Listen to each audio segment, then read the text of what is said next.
A new security warning from America's top spies saying the biggest threat to the U.S. is not Al-Qaeda, but rather security leaks that provide sensitive information to our enemies. Listen. Terrorists and other adversaries of this country are going to school on U.S. intelligence sources, methods, and tradecraft, and the insights that they are gaining are making our job much, much harder.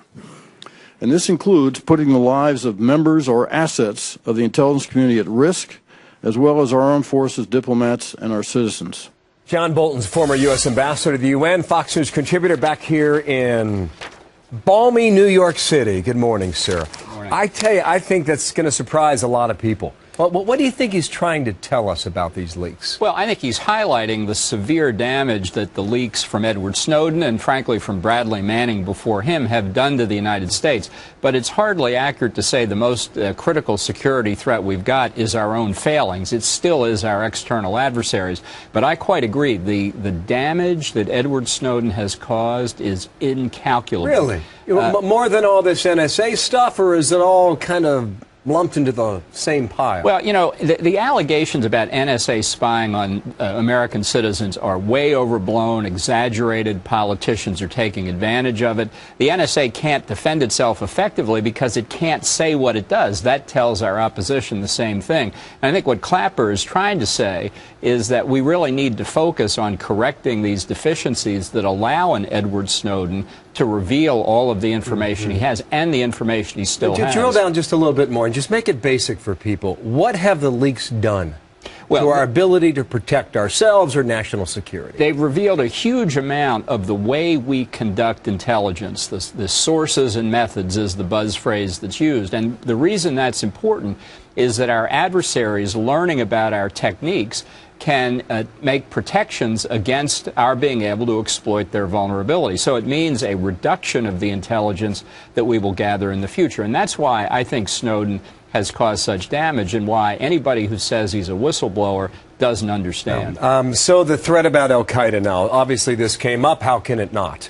But what he seemed to be saying is that the threat to Americans here at home has not changed. But over the past 10 years, the threat from Al-Qaeda in other parts of the world is the same today as it has been, say, over the past decade. And that is dramatically different from a 2008 and 2012 campaign when the president said Al-Qaeda's on the run. How do you square this? Well, you can't square it. Clapper's statement yesterday I thought was stunning because it is, as you indicate, a flat contradiction of the Obama campaigns of 2012 and 2008.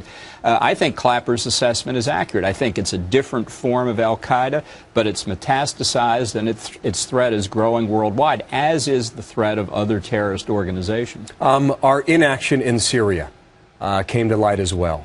And the suggestion is that the Al-Qaeda fighters are in Syria, they're crossing the border into Iraq and back, and they've got a free area to train, to roam, and eventually cause damage. Do you agree with that?